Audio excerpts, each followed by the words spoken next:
नमस्कार,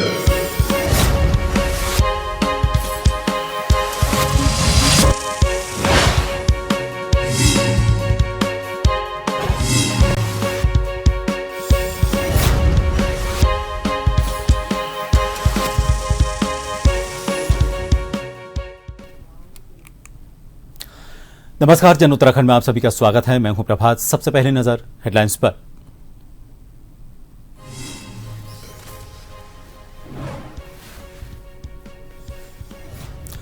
डॉक्टर नित्यानंद का जन्म शताब्दी वर्ष, दून विश्वविद्यालय में राष्ट्रीय संगोष्ठी का आयोजन। मुख्यमंत्री धामी ने की शिरकत, कहा उन्होंने हिमालय पर्यावरण की चिंता की।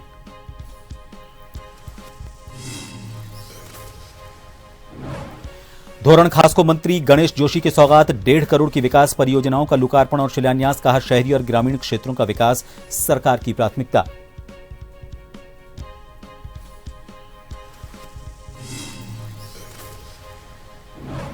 हरिद्वार नगर निगम के बीजेपी कार्यकाल को 1 साल पूरा, भाजपा से जीते पार्षदों और मेयर का सम्मान। सांसद त्रिवेंद्र सिंह रावत ने की विकास कार्यों की सराहना।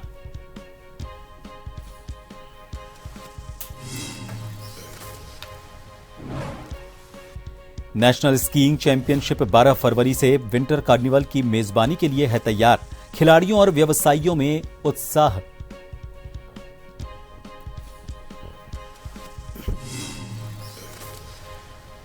और उत्तराखंड में आज बारिश और बर्फबारी का अलर्ट। कई जगह छाया कोहरा। 7 शहरों में पारा -10 डिग्री सेल्सियस से नीचे। मुनस्यारी सबसे ठंडा।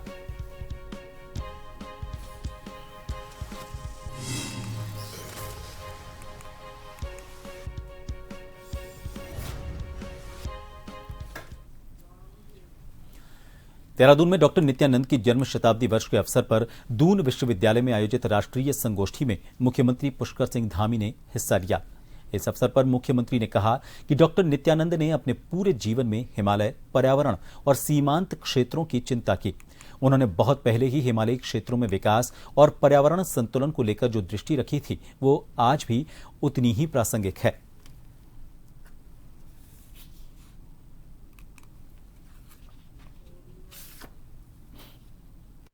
डॉक्टर नित्यानंद जी का ये जन्म शताब्दी वर्ष है और इस वर्ष यहाँ पर राष्ट्रीय संगोष्ठी का आयोजन किया जा रहा है।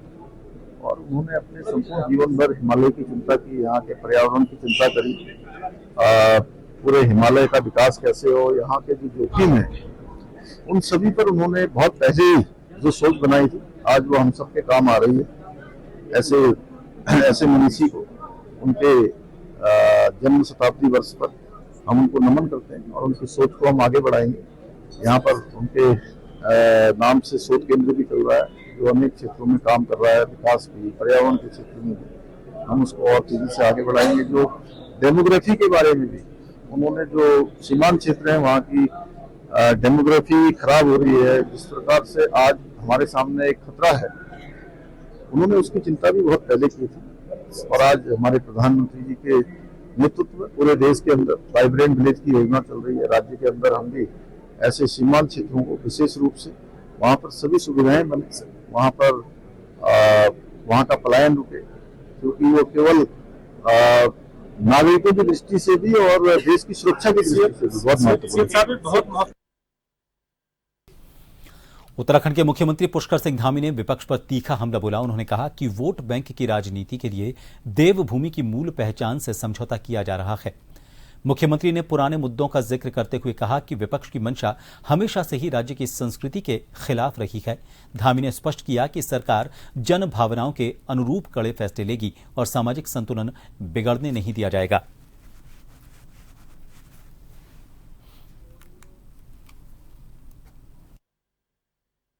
देखिए, जिस प्रकार से मामला सामने आया है, ये बिल्कुल स्पष्ट हो गया है। ये मुस्लिम यूनिवर्सिटी बनाने की जो बात करते थे उस समय, अगर सरकार में आते तो ये उस प्रकार से उस दिशा में आगे बढ़ते। ये जनता के सामने स्पष्ट हो गया, इसलिए इसमें हम लोग कड़ाई से काम करेंगे। मुख्यमंत्री पुष्कर सिंह धामी के बयान को लेकर कांग्रेस ने पलटवार किया। उन्होंने निशाना साधते हुए कई बातें कही। कांग्रेस के राष्ट्रीय सचिव काजी निजामुद्दीन ने सरकार पर जनता को गुमराह किए जाने का आरोप लगाया। उन्होंने आरोप लगाते हुए कहा कि प्रदेश सरकार भ्रष्टाचार, बेरोजगारी, महिला सुरक्षा और विकास कार्यों में पूरी तरह से फेल हो गई है। प्रदेश में विकास के नाम पर केवल खाना पूर्ति की जा रही है। भाजपा में बैठे उन्हीं के विधायक और मंत्री विकास की पोल खोल रहे हैं, लेकिन सूबे के मुख्यमंत्री केवल आरोप प्रत्यारोप कर अपनी नाकामी को छुपाने में लगे हुए हैं।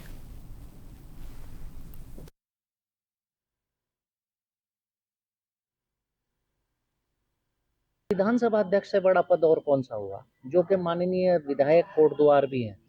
उनको अगर अधिकारियों को बुलाकर धमकाना पड़ रहा है, वीडियो बनाकर अपनी फेसबुक पर और पब्लिक में आ रही है, पब्लिक डोमेन में उनकी वीडियो के अधिकारियों को धमका रही हैं कि आप समय से काम नहीं पूरा करते। सरकार सही चल रही है तो फिर माननीय विधानसभा अध्यक्ष को क्यों अधिकारियों को डांटना पड़ रहा है?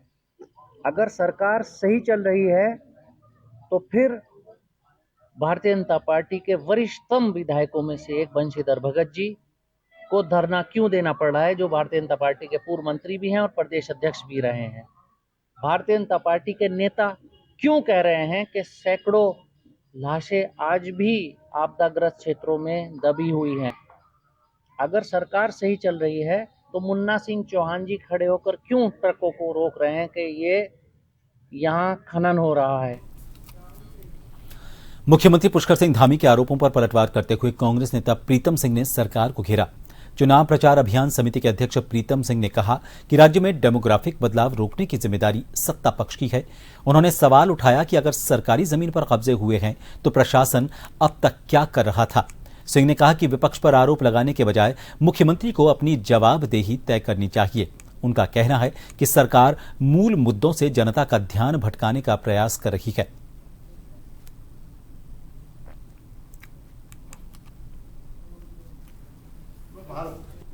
सत्ता में बैठे हुए लोगों से कहना चाहता हूं कि भाई सरकार हमारी है या बीजेपी की है, पहले तो मुख्यमंत्री ये स्पष्ट करे।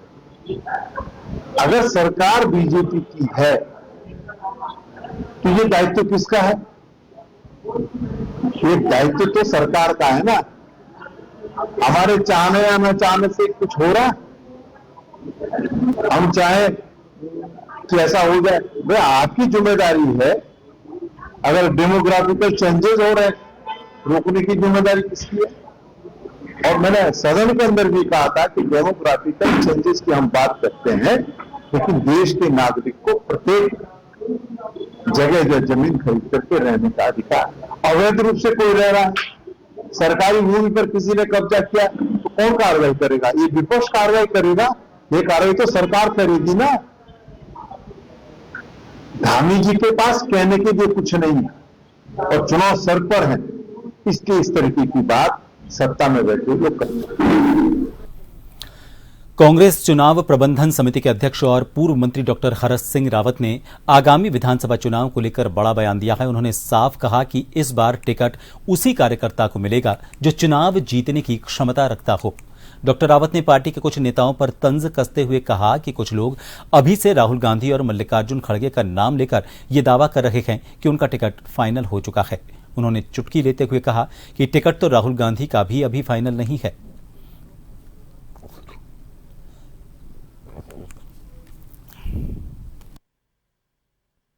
देखिए, वैसे तो ये कांग्रेस का अंदरूनी मामला है, उनके परिवार का और संगठन का मामला है, लेकिन आगे देखने वाली बात होगी कि परिवार हावी रहता है या उनके कार्यकर्ताओं की भावनाएं हावी रहती है।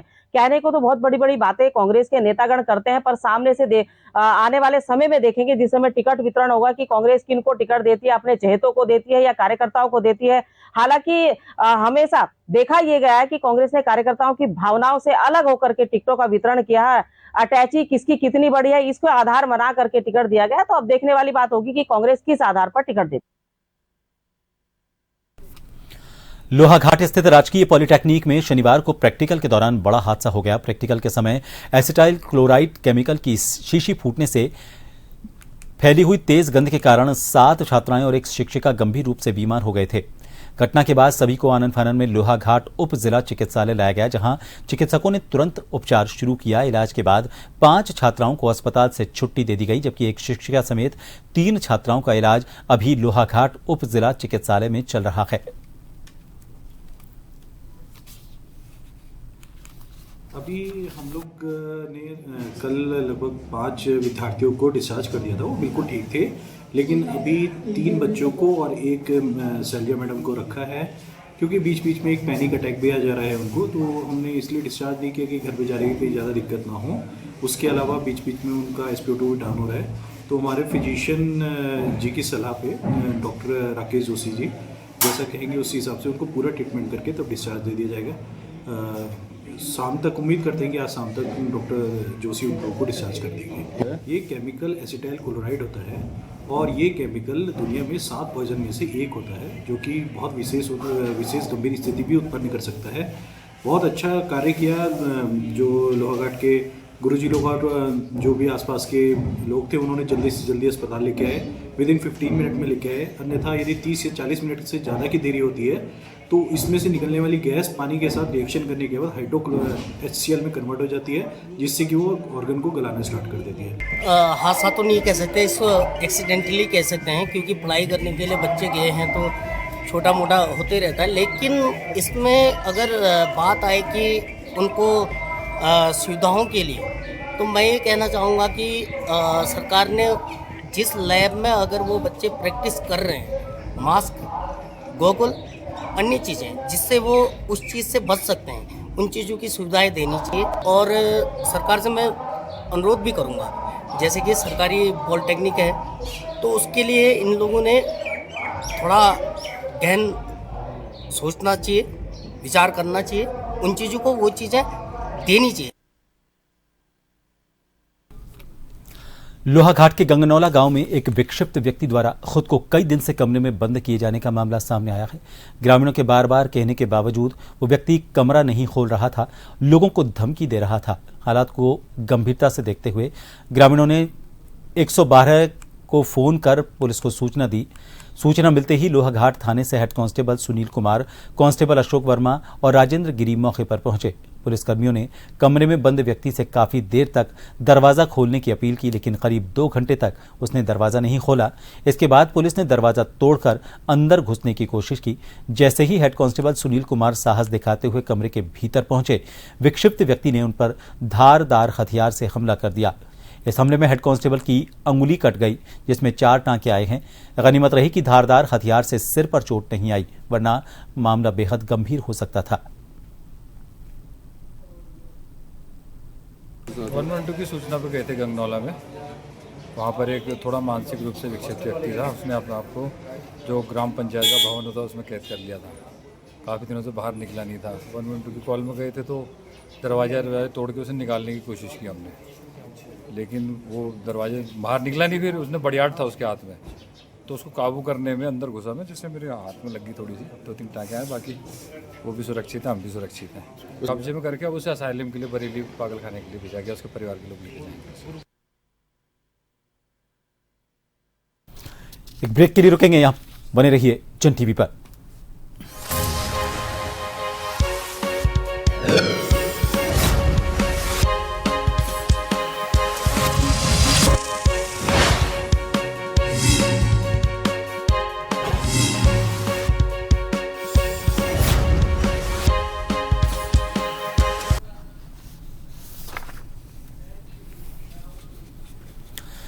ब्रेक के बाद एक बार फिर आप सभी का स्वागत है। विकास नगर से खबर है, आपको बता दें, यहाँ पहाड़ी गली क्षेत्र में कल देर शाम एक युवक ने कथित तौर पर फांसी लगाकर अपनी जीवन लीला समाप्त कर ली। मौके से पुलिस को सुसाइड नोट, मोबाइल फोन समेत कई अहम साक्ष्य मिले हैं। फिलहाल पुलिस पूरे मामले की गंभीरता से जांच कर रही है।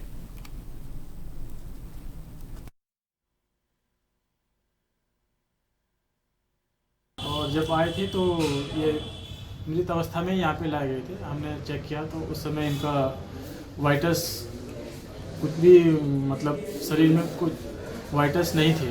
बीपी वगैरह, SpO2, ऑक्सीजन लेवल जो होता है वो कुछ भी नहीं आ रहा था। और इनके गले में भी फंदे का निशान बना हुआ था, तो इन्होंने खुदकुशी की थी, जिसकी वजह से इनकी मृत्यु हुई है। हमें थाने पर कि ऐसे वहाँ पर एक आत्महत्या हुई है। मौके पर पुलिस टीम गई, उसके द्वारा पाया गया कि मृतक का भाई वहीं पर मौजूद था। उनके द्वारा बताया गया कि हम दरवाज़ा तोड़ के अंदर आए हैं और इसने पंखे से लटक कर फांस खाई थी और हमने इसको नीचे उतार दिया है। पुलिस के द्वारा तत्काल जो भी साक्ष्य थे मौके पर वो जुटाए गए हैं। इस दौरान पुलिस को 9 पेज का एक सुसाइड नोट भी मिला है, जिसको पुलिस ने कब्जे में लिया है। मृतक का मोबाइल, जिसमें कि आत्महत्या से पूर्व के जो तैयारी की गई है, उसका वीडियो बना हुआ पाया गया है। सारे तथ्यों को हमने जो है जितने भी साक्ष्य थे मौके के वो जुटाए हैं। काशीपुर के कुंडेश्वरी चौकी क्षेत्र में सड़क हादसा हो गया। यहां पर ढकिया नंबर 1 में खनन सामग्री से लदे डंपर ने बाइक को टक्कर मार दी। हादसे में बाइक सवार की मौके पर ही मौत हो गई। घटना के बाद क्षेत्र में हड़कंप मच गया और आक्रोशित भीड़ ने डंपर में आग लगा दी। इससे इलाके में तनाव के हालात पैदा हो गए। सूचना मिलते ही भारी पुलिस बल मौके पर पहुंचा और हालात को काबू किया। फिलहाल डंपर चालक की तलाश की जा रही है।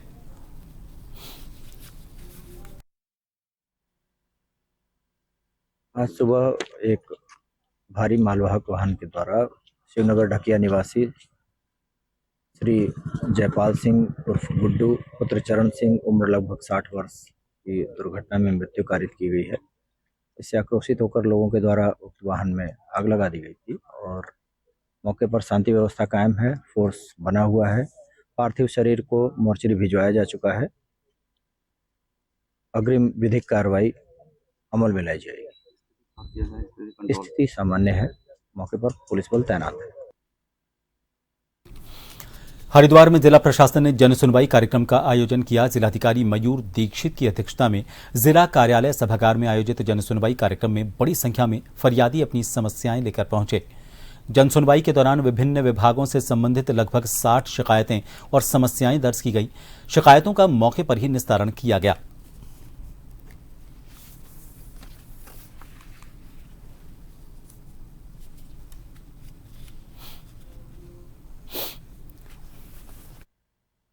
अभी जो हमारी सोमवार में जो जन सुनवाई हो रही है उसमें आज करीबन 60 शिकायतें दर्ज की गई हैं और इसमें शिकायतें कुछ पेयजल से संबंधित थी, कुछ अतिक्रमण से संबंधित थी, साथ ही राशन आदि से संबंधित शिकायतें दर्ज की गई हैं। सभी शिकायतकर्ताओं की वार्ता की गई है और सभी अधिकारी क्योंकि यहाँ पे मौजूद थे तो उनके साथ चर्चा की गई है। शिकायतों पर मौके पर निस्तारण करने के साथ साथ जहाँ जहाँ निरीक्षण की आवश्यकता है आज ही टीम्स को निरीक्षण के लिए भेजा गया। चंपावत जिले के लोहाघाट के रामलीला मैदान में आज किसान शंकर दत्त बगोली की अध्यक्षता में किसानों ने एक बैठक की। इसमें चंपावत जिले के पर्वतीय क्षेत्र के किसानों की समस्याओं पर गंभीरता से चर्चा की गई। इस दौरान किसानों ने जिला किसान संगठन की नई कार्यकारिणी का गठन किया, जिसमें सर्वसहमति से पूर्व जिलाध्यक्ष नवीन करायत को जिलाध्यक्ष, निवर्तमान जिलाध्यक्ष राजकिशोर शाह को उपाध्यक्ष, दीपक शाह कोषाध्यक्ष, मोहन चंद पांडे मीडिया प्रभारी, मनीष बगौली महामंत्री, मोहन चंद्र राय महासचिव, एसडी बगौली और महेश चंद्र को संरक्षक बनाया गया। नवनियुक्त जिला अध्यक्ष करायत ने कहा कि सबसे पहले किसान के ऋण माफी की मांग को प्रमुखता से उठाया जाएगा। उन्होंने कहा कि सरकार और प्रशासन हर न्याय पंचायत में कोल्ड स्टोरेज खोले, लोहाघाट नगर में मंडी की स्थापना की जाए ताकि किसानों को बिचौलियों से बचाया जा सके। उन्होंने कहा कि जंगली जानवरों से बचाव के लिए घेरवाड़ की मांगों को प्रमुखता से सरकार के सामने रखा जाएगा।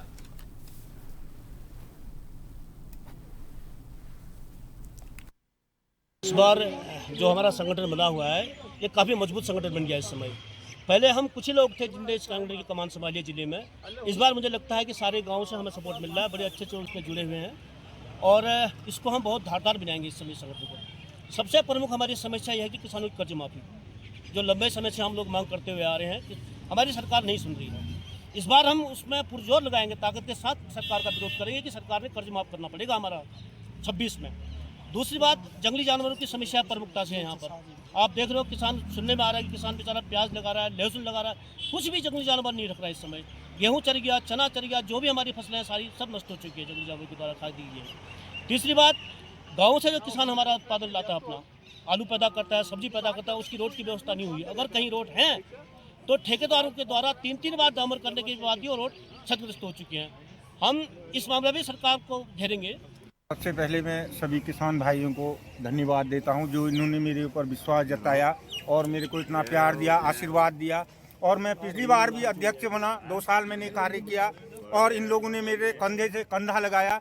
और इस बार मुझे ये जो जिम्मेदारी मिली है उपाध्यक्ष की, मैं बिल्कुल नवीन करायत जी के संग कंधे से कंधा लगाकर काम करूँगा और किसान हितों के लिए पूरा काम होगा। चाहे किसानों की लोन की समस्या हो, चाहे ब्याज का मामला हो और चाहे जो हमारे अभी माल्टा हमारे लोगों का पेड़ों में पड़ा है, 4 रुपए किलो का रेट लगा है, माल्टा सड़ रहा है, 2 रुपए किलो भी कोई खरीद नहीं रहा है। हम ये चाहते हैं कि उसकी व्यवस्था हो, किसान मंडी बनाई जाए और सबसे पहली अभी जो हमारी प्राथमिकता होगी वो हम लोहाघाट में किसान हाट शुरू करेंगे। उत्तराखंड पावर कॉर्पोरेशन लिमिटेड के एमडी अनिल कुमार यादव रामनगर पहुंचे। यहां उन्होंने विभाग के सभी अधिकारियों की बैठक लेते हुए जरूरी दिशा निर्देश दिए। एमडी अनिल कुमार ने कहा कि उपभोक्ताओं को विद्युत विभाग से संबंधित सभी सुविधाएं उपलब्ध कराने और उनकी समस्याओं का समाधान करना पहली प्राथमिकता है और केंद्र सरकार की चल रही योजना भी आम उपभोक्ता तक पहुंचे, इसको लेकर भी निर्देश दिए गए हैं। एमडी ने कहा कि विभाग को पूरे प्रदेश से हर साल करीब 11,500 करोड़ से ज्यादा का राजस्व प्राप्त होता है और यदि बात कुमाऊं मंडल की करें तो कुमाऊं मंडल से प्रतिवर्ष 4,500 करोड़ रुपए का करीब का राजस्व विभाग को प्राप्त होता है। उन्होंने कहा कि प्रदेश में कई जगह स्मार्ट मीटर को लेकर कई तरह की भ्रांतियां फैलाई जा रही हैं जो पूरी तरह गलत हैं। उन्होंने कहा कि स्मार्ट मीटर लगाने से उपभोक्ता मजबूत होंगे और उनकी समस्याओं का इस मीटर को लगाने के बाद समाधान होगा।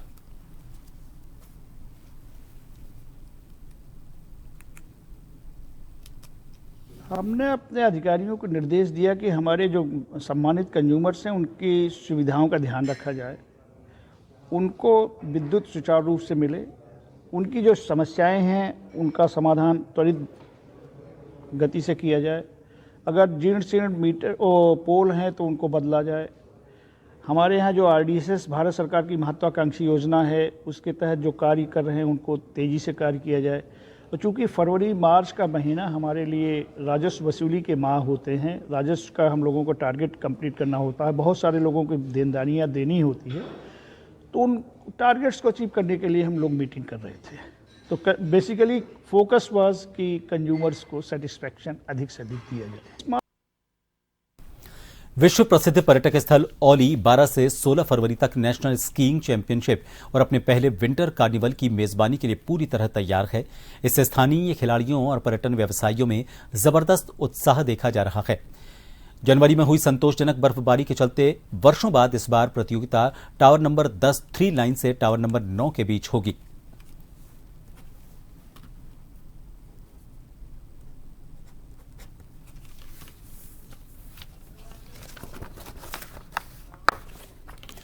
और इन सभी खबरों के साथ फिलहाल के लिए इस बुलेटिन में इतना ही। दीजिए इजाजत। नमस्कार।